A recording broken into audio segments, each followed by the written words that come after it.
The Arizona Territory of 1874 was a land carved by heat, blood, and defiance. Out there, the earth burned red beneath a sun that seemed older than time, and the wind carried tales of men who disappeared between canyons without leaving so much as a shadow behind.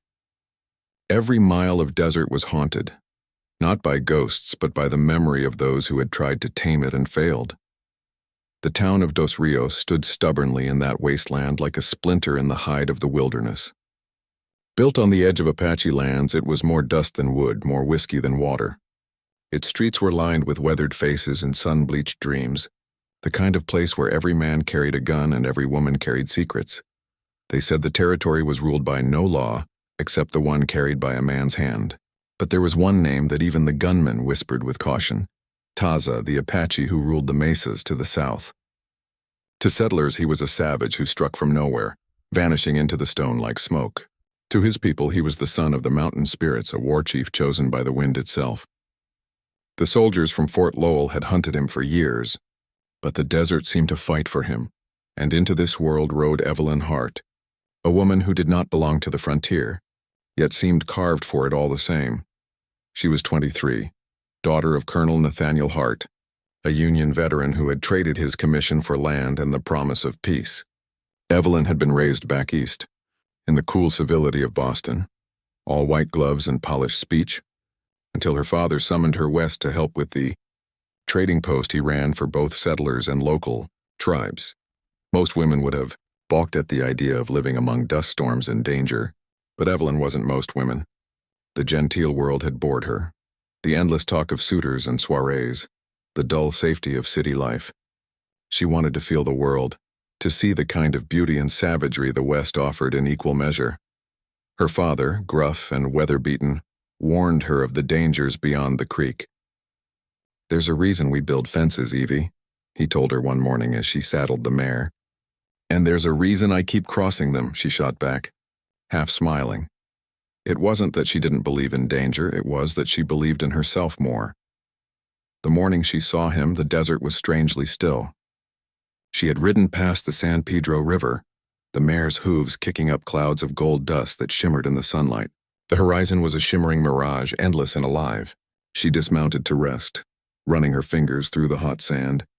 When she felt it, that prickle of instinct that told her she was being watched, she turned and saw him, high on a ridge. Half silhouetted by the sun, sat a rider astride a painted stallion. The wind caught his hair, black as raven feathers, and his eyes were fixed on her with a stillness that froze her heart mid-beat. He didn't move, didn't speak. The air between them tightened like a bowstring. It was not the look of a man seeing a stranger. It was the look of a predator who had found something he'd already claimed. Evelyn couldn't say how long they stared. A moment, a lifetime, she never knew. But in that instant the world narrowed to just the two of them. The white woman who didn't know her place and the Apache who ruled the land beneath her feet. Then, as suddenly as he appeared, he turned his horse and vanished into the canyon's red throat. For a long time she stood there, unable to breathe, her pulse hammering like a drum. Something deep and ancient stirred in her chest. Not fear, not exactly. Something else. Something she didn't yet dare to name. When she returned to town, the post was abuzz with rumors. A cavalry patrol had been found dead 2 days south, and the Apache were restless again. Men in the saloon cursed Taza's name, calling for blood, while others spoke quieter, with respect. "A man like that," one said, "you don't hunt, you survive him." That night, while lanterns burned low and cicadas screamed outside her window, Evelyn found herself replaying that moment in the desert. His eyes, so fierce yet not cruel. The way he looked at her, as though he'd known her from a dream. The next morning, she found a single black feather wedged in the doorframe of the trading post. Her father saw it and went pale. "Apache warning," he muttered. "Means we've been seen. You don't cross that creek again, you hear me?" But it wasn't a warning to Evelyn. She felt it somehow. It was a message, a promise. Days passed, and she tried to push it from her mind. But when she rode again, she caught glimpses of movement in the hills, a horseman far off watching her from the shadows. Sometimes he'd disappear before she could be sure he was even real, yet she always knew. He was there. Her father's business brought Apaches often, men and women who traded hides for tools, silver for bullets, or food for salt. Evelyn treated them with kindness, learning their words, earning shy smiles from the children, and wary nods from the elders. But one afternoon a hush fell as a small band entered the post, proud men in war paint and eagle feathers, and among them, him. Her breath caught as the tall figure stepped into the lamplight. The room seemed to still. His gaze met hers, and though neither spoke, the silence between them said more than words could. She didn't even realize she was trembling until he looked away.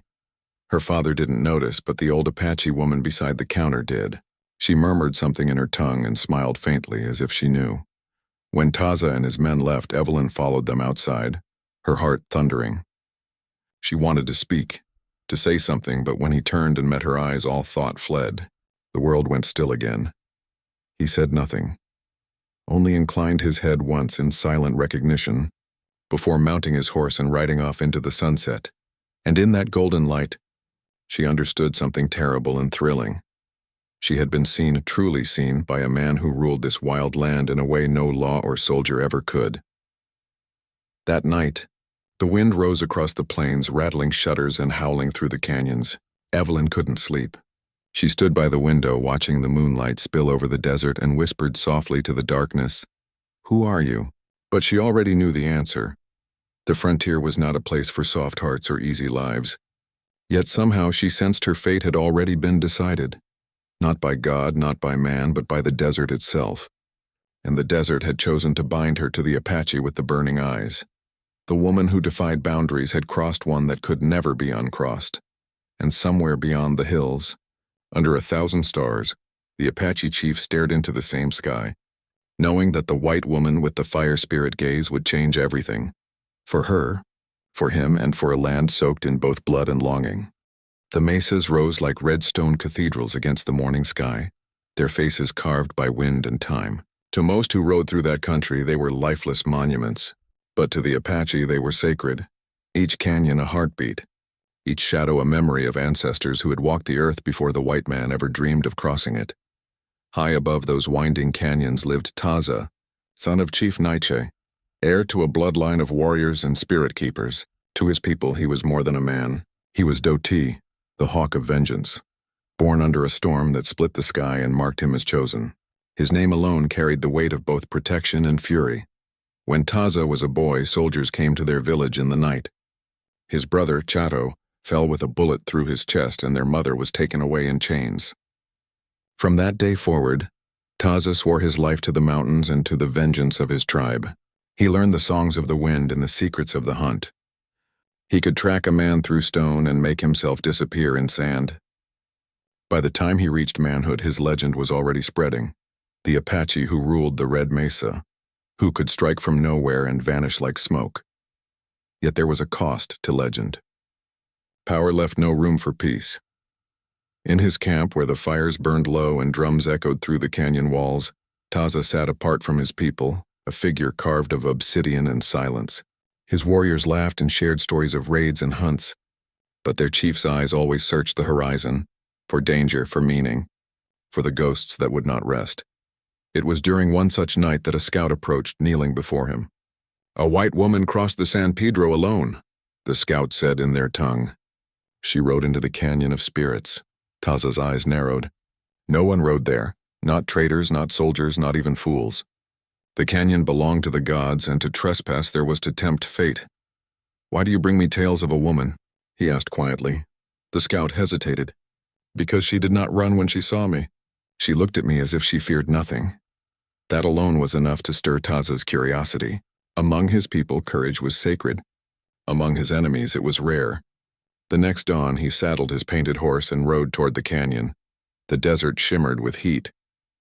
The wind carried the scent of sage and dust. And then he saw her. Pale skin, hair the color of wheat, standing beside a chestnut mare. She looked too delicate for such a world, yet she moved with purpose, scanning the horizon like someone who belonged to it. When her eyes lifted to meet his, Taza felt the strangest jolt, not of anger but recognition. In the Apache tongue there was a word for it. Shido Nijoni, meaning the one who mirrors the soul. She did not speak, nor did he. but the space between them thrummed with something ancient. That night, back among his people, he sat before the fire and thought of her. He tried to push the image from his mind. The courage in her eyes, the defiance in her stance. To desire a white woman was death. To even think of her was betrayal. But the heart, like the desert wind, obeyed no law. Days later, when his men brought goods to trade at the Heart trading post, Taza went with them. He told himself it was only to see what the settlers plotted. But when he entered that wooden building and saw her again, standing behind the counter with sleeves rolled and eyes sharp as a hawk's, he knew the truth. She was not like other settlers.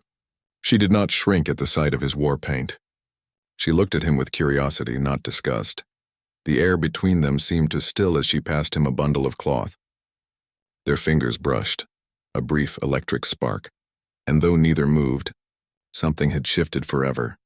Her father greeted the Apache in broken Spanish, oblivious to the silent war waged in glances across the counter.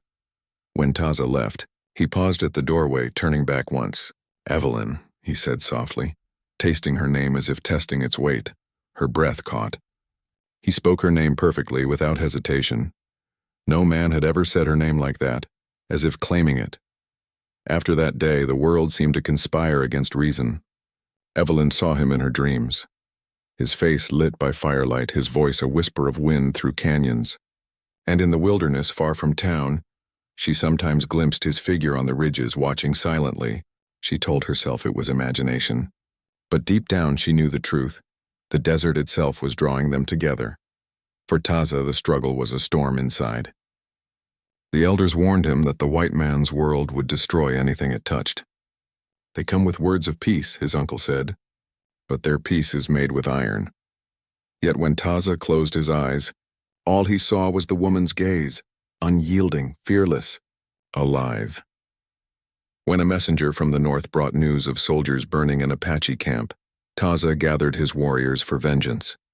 But before the attack, he found himself riding toward the river, toward the place where he had first seen her. She was there again, sketching in a small book, her mare grazing nearby. She looked up as he approached, her eyes steady. "You shouldn't be here," she said softly. "This is my land," he answered. "Then it's a land big enough for both of us," she replied. He dismounted, slow and deliberate, watching her every movement. "You are not afraid. Should I be?" He stepped closer, the space between them shrinking until she could feel the warmth radiating off his skin. "Fear keeps you alive," he murmured. "Then maybe I'm already dead," she said, half smiling. Something inside him cracked. A soundless thing. Like the earth splitting after rain.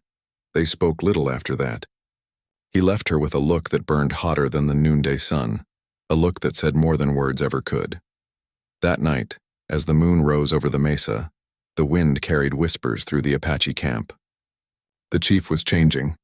The hawk who once knew only vengeance now looked toward the horizon, toward the white star that had entered his sky. To his people, it was both omen and warning. The medicine man told him dreams of fire and rivers of blood. "Two worlds cannot share one heart," he warned. "If you take her into yours, one world will burn." Taza listened, but his eyes remained fixed on the stars. He had seen courage in a woman no one expected it from, and he could not forget her. In the weeks that followed, he sent word through the traders in a simple token, a carved stone shaped like a hawk's feather. When Evelyn found it among the goods at her counter, she knew at once who had sent it. Her father called it trinket nonsense, but she held it as if it were alive. From that day forward, every time she rode out past the creek, the wind seemed to whisper his name. And somewhere beyond sight on the edge of the red mesa, the Apache chief watched her ride, torn between the law of his people and the pull of a fate written long before either of them was born. He told himself she was a distraction, that he would forget her. But the desert remembers everything, and it had already chosen its story.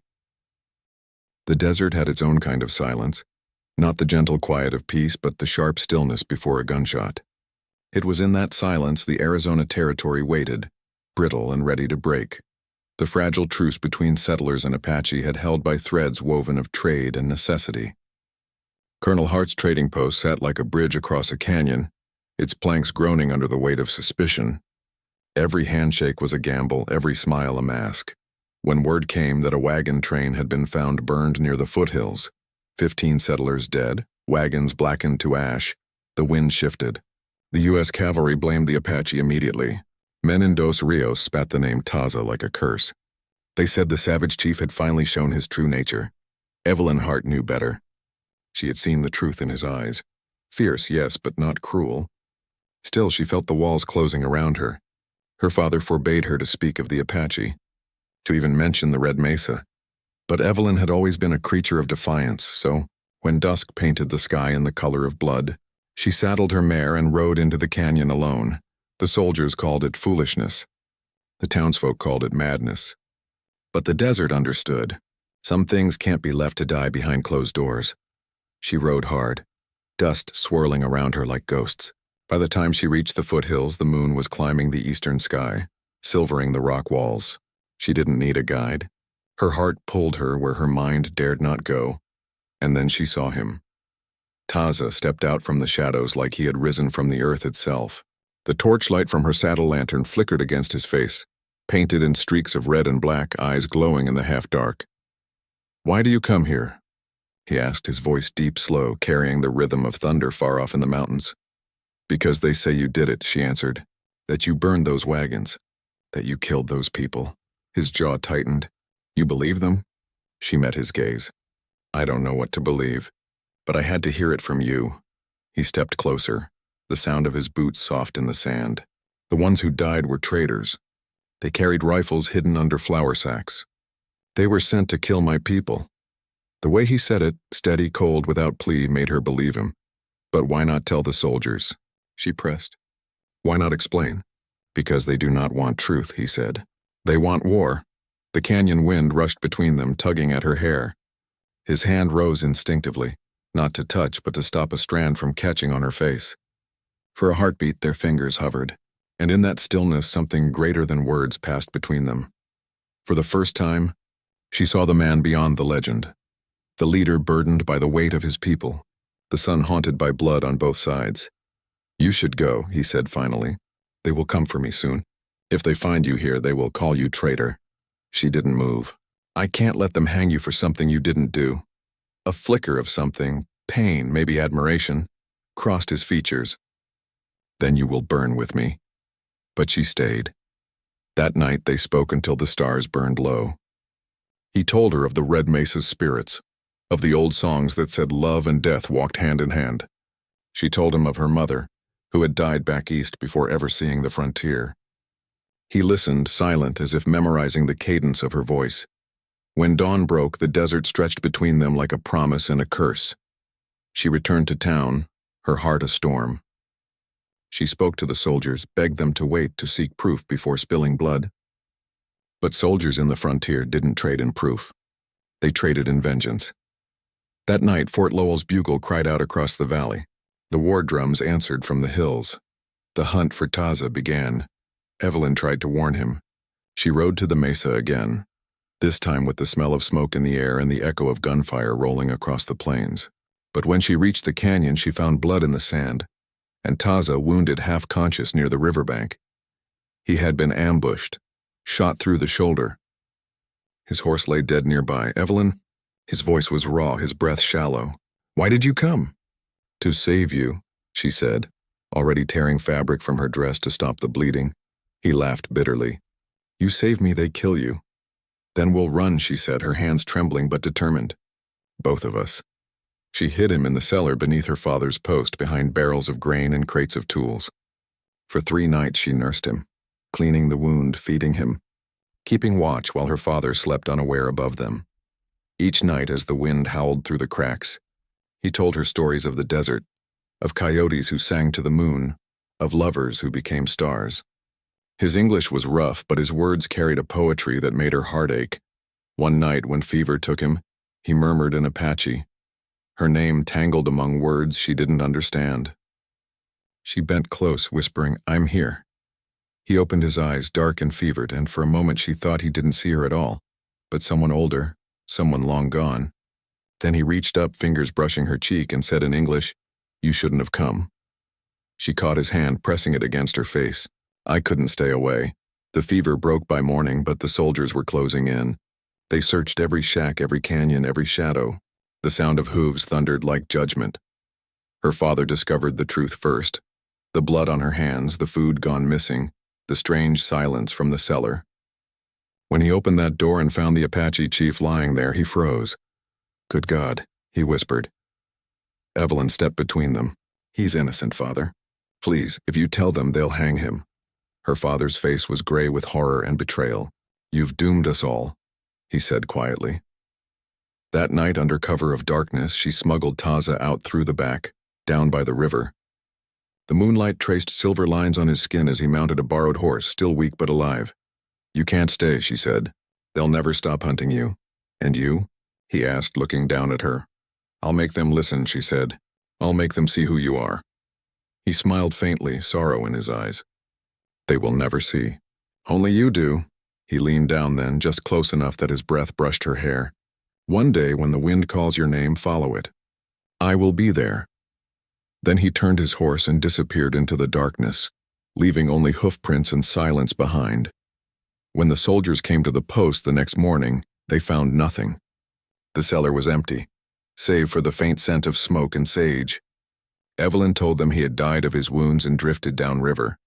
It was a lie she told, with tears still wet on her cheeks. But in her heart, she knew the truth.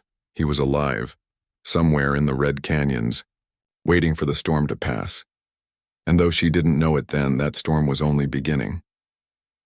The desert has a way of remembering secrets. You can bury them under dust or drown them in whiskey.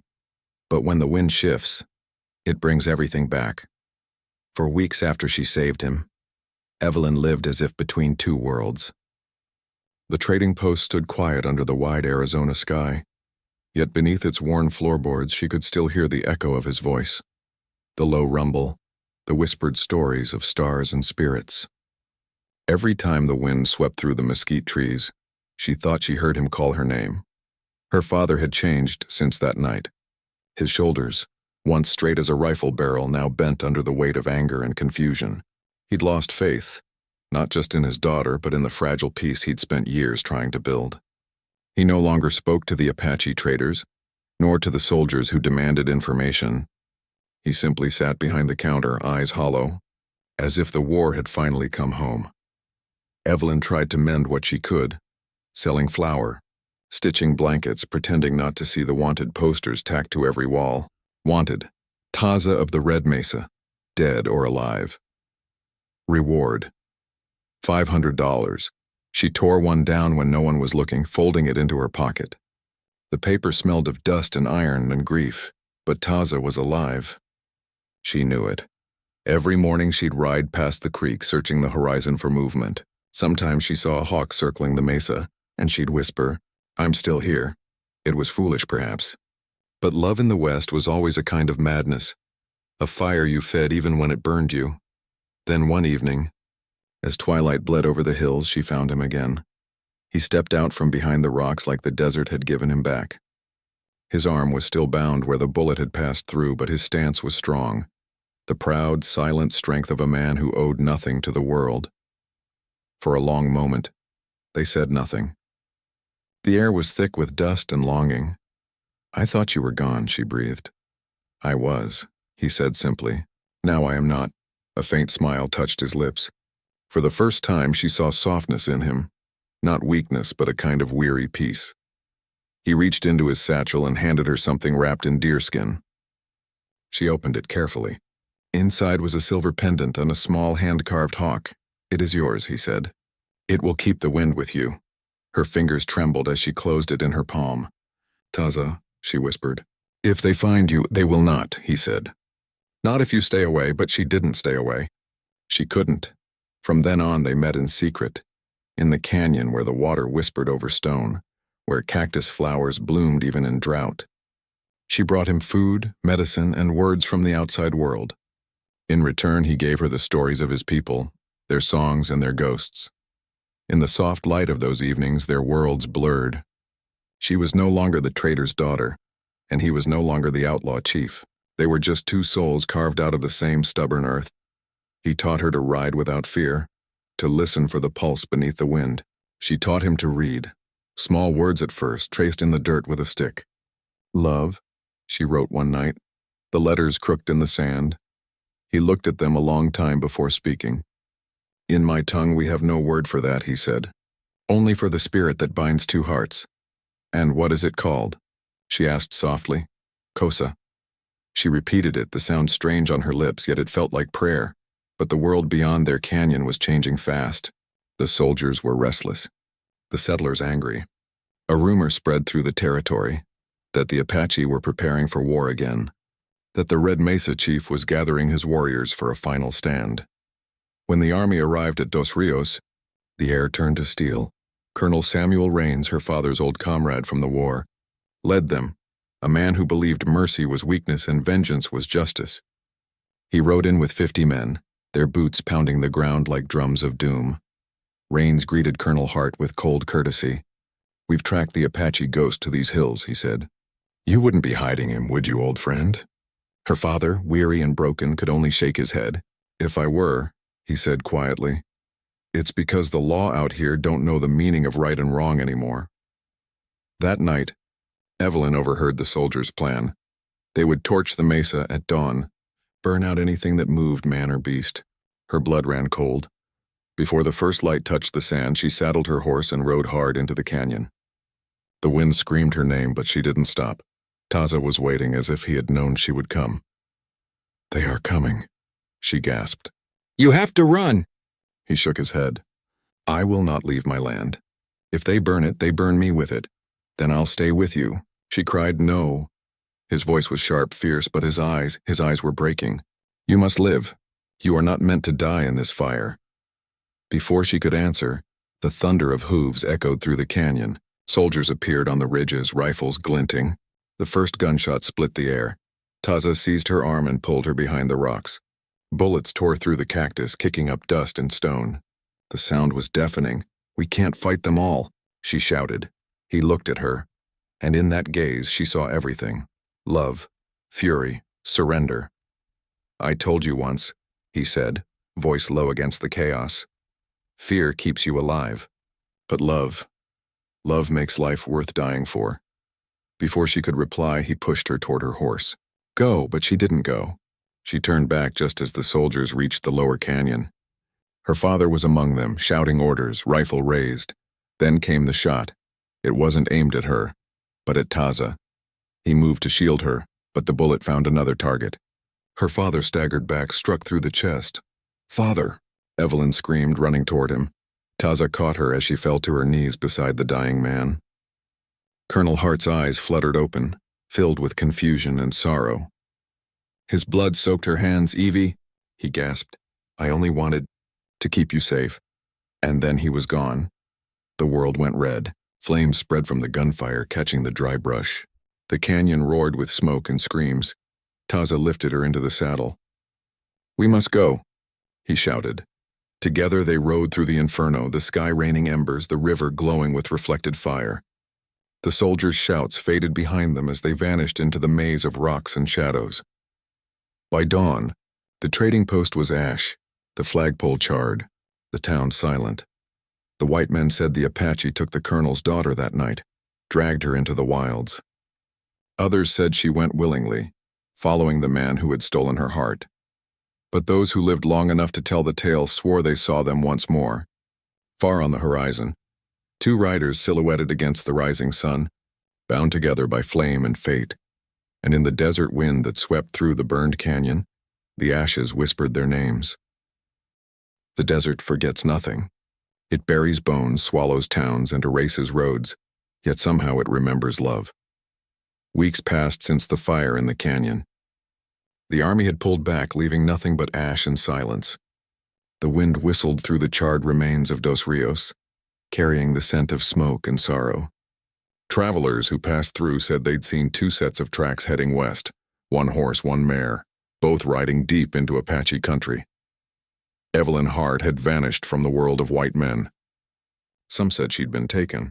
Others said she'd lost her mind.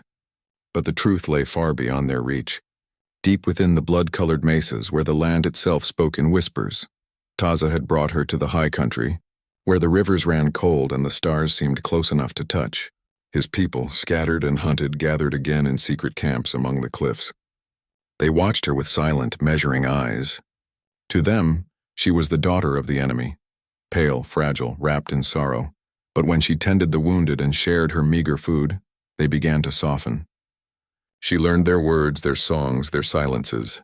She sewed their torn moccasins, listened to the old women's stories, and sat by the fire each night as the wind sang through the canyon. Taza watched her with a quiet awe he could not name.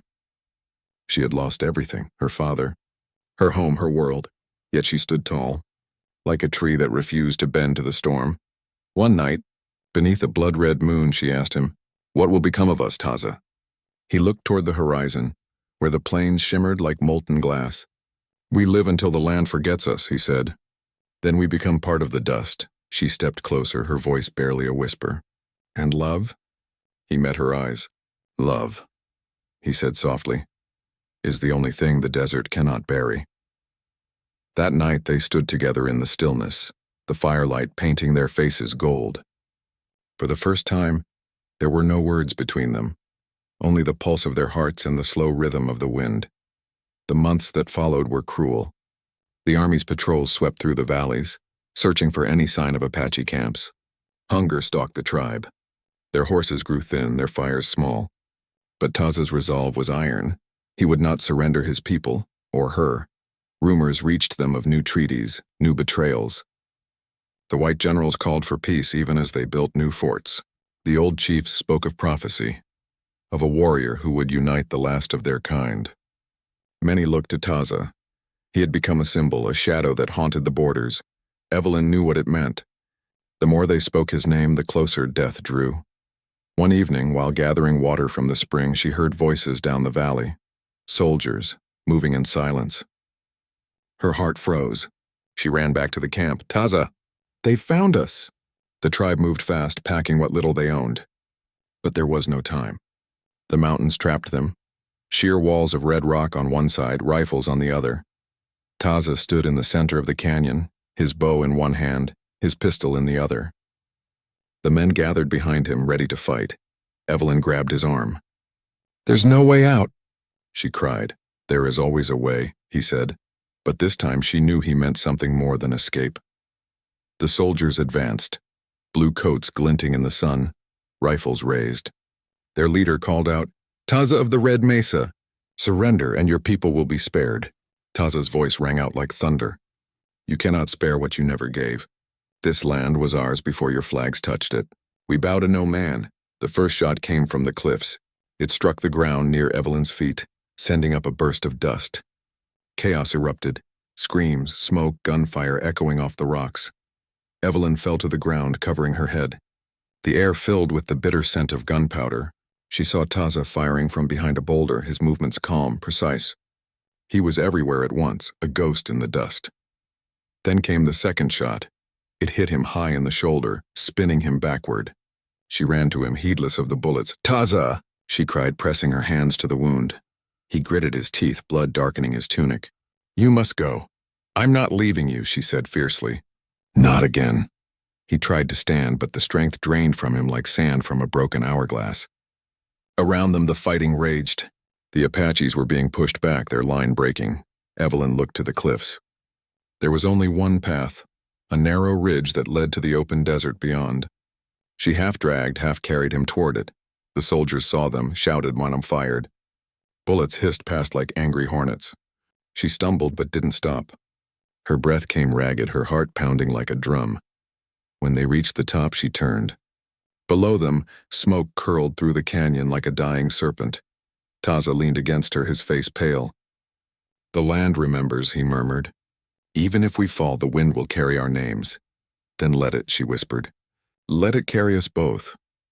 They rode west into the sunset, not running but claiming what was left of freedom. Behind them, the soldiers' shouts faded into nothing. Ahead lay only horizon, endless, empty, waiting.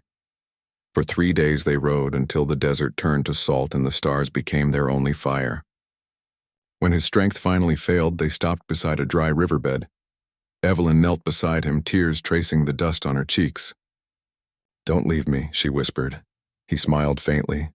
The desert does not take what belongs to it, he said. It only keeps what it loves. And then with the last of his breath, he spoke the word he had taught her, Kosa.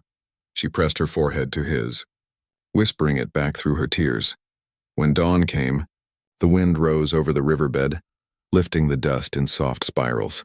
She buried him beneath a circle of stones facing east, where the sun was reborn each morning. No one saw her after that.